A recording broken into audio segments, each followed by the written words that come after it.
Alright, what's going on guys? It's Almond. Welcome back to another Wizard101 video. In today's video, we're going to be looking at the last build for you guys. That is basically my ice, which I've already had all these characters maxed out, but I kind of like organize them in a way that I can just like do all the important schools first and then all like the schools that like not many people really care about at the end. So ice is like one of those schools where it's just like it's just there. It's there.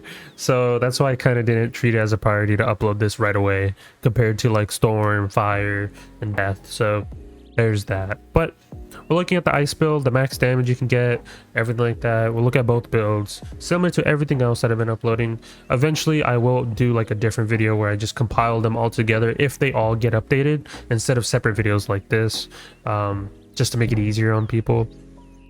But I just wanted to do it separately this time because of all the different characters that we had to level up throughout Wallaroo. So that's why these are all separate videos instead of being all collided. But in the future, if things do get changed, especially with the nightmare dungeon, eventually I will make like a big video just compiling them all together as I usually do. But if you do enjoy this type of content, be sure to leave a like, subscribe, all type of stuff. And let's get into it, shall we? So we're on the ice, of course, with the energy fit. Now let's quickly switch over to the damage fit that we usually rock. And with the setup, you basically have 243 damage on an ice. Now that seems interesting, don't get me wrong, it seems interesting, but your pierce is in shambles here. You got 20, you don't even have 20 pierce, you got 19. But I mean, to be fair though, since the new Wallaroo spells came out, honestly, it's really even not even that bad. The Wallaroo spells do actually go hard. 420 damage, and then if you enchant it, that's, what is it, 720? That's, I mean, that's better than the Frost Giant that everyone keeps complaining about. I don't know why people want this, like, yeah, nah. I think this is just better. I know you get this at 7 pips, but round one, this is just better.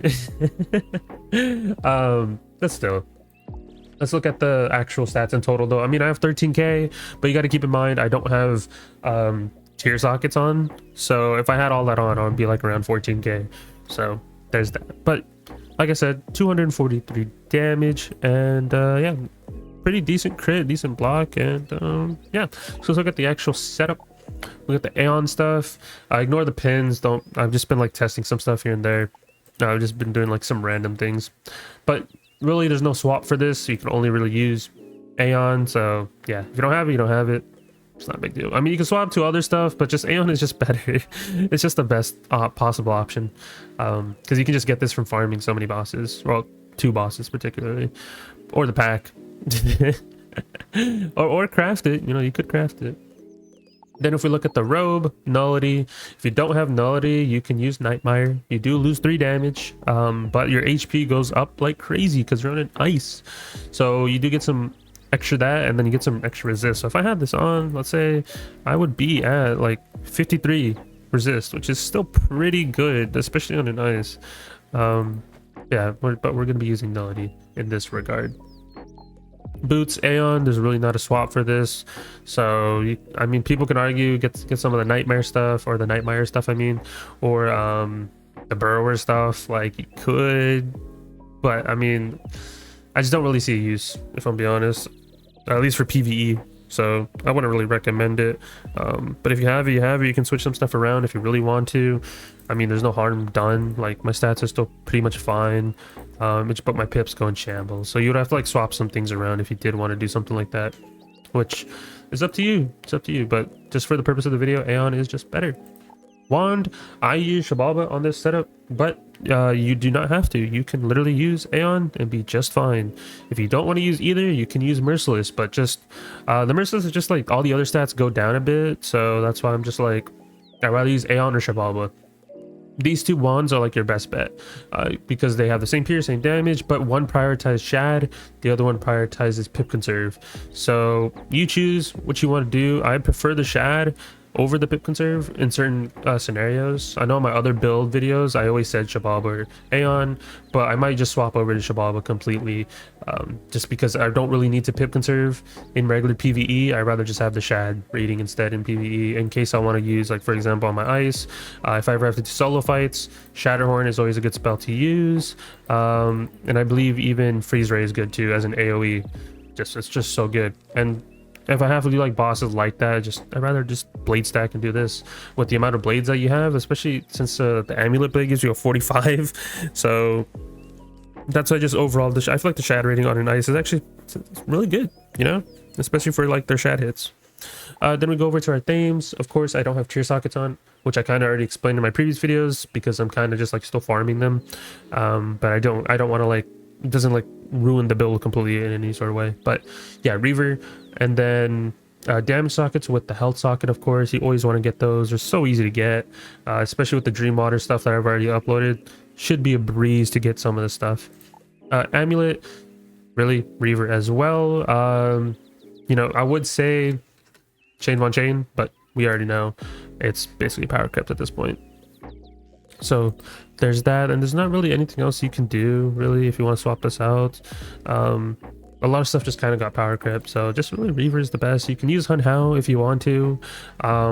It's just personal preference. I just prefer the Reaver one over the Hun Hao amulets, at least in my opinion at the moment. So Reaver is the best bet. Ring, same thing, Reaver. I forgot also on this one, I forgot to compare it. If we compare it, you can see it's just a 1 damage increase when it comes to Aeon. You could get the Reaver one if you want, but it's just 1 extra damage. I prefer it. And then same thing with the Reaver, all damage. And then if we go over to Aeon, it's just 1 damage increase. So there's that. Hey, it's worth it. And then Pet, all damage of course. And then with the set bonus from the mount, that's how we get the extra 5 damage. And then the deck is Reaver, of course, all damage. And then this item card, you get a Moon Trap, which is very interesting, but you're really not going to use it unless it's like certain fights. So it's kind of very niche. But if we quickly go over to the next build, Pierce build. So if you look at the Pierce build, this is when you have this issue with ice. I guess I even explained this to like in the 160 video I did, that ice doesn't even reach 200 damage with the full Pierce. But if you were to rock for all Pierce, you'd be at 49. So honestly, what you could just do is like switch the deck and put on like an all damage one, 207 with 43 Pierce. But but I mean, it just really depends. Like I said, personal preference. When it comes to that. So if we look at the setup for the Pierce build, same stuff, Aeon, Nullity, Aeon, and like I said with the robe, you can switch to Nightmare, Wand, Shababa, if you're not Shababa, Aeon, and then if not, Merciless. And then at the aim, same stuff, just with Pierce sockets. Pierce is going to be your friend in the setup. So Pierce on there, more Pierce, and then Pierce on the deck as well. So that's basically the setup. You can switch some things around, of course, if you want. You can even take off the mount, but on a Pierce mount, you can even switch the deck to more damage. You'll be at 202, and you can put on a Pierce mount, and you'll be at 45 with 202 damage. That's something that you could obviously do if you wanted to as well. So it really just comes down to a little bit of a personal preference, which I try to explain in my videos, because what I use isn't going to be exactly what someone else uses. Like, I prefer the all damage setups, but if I'm like in a team fight, if I'm with team scenario, like if I'm with other people and stuff like that, and I can't do Scald Incendiate, of course I'll just prefer the damage, depending on the school I am. If I'm like on supporting schools, I just have more resist, and then I'll just do whatever I need to. But it's still very niche. It's very niche builds. And you can argue about different setups as much as you want as well, but this is what I use. This is the damage setup, the Pierce setup. Pick and choose, or just make a combination of both, which I would probably recommend as well, just because the fact that on an ice it's just kind of like, why are you hitting on an ice? Unless like you're doing solo fights, of course. But that is it. Hopefully you guys enjoyed. This will probably be the last video till Nightmare Dungeon when it comes to the damage setups at least. So hopefully you enjoyed. Be sure to leave a like, subscribe, all type of stuff. And I'll talk to you guys in the next one. Peace out, guys.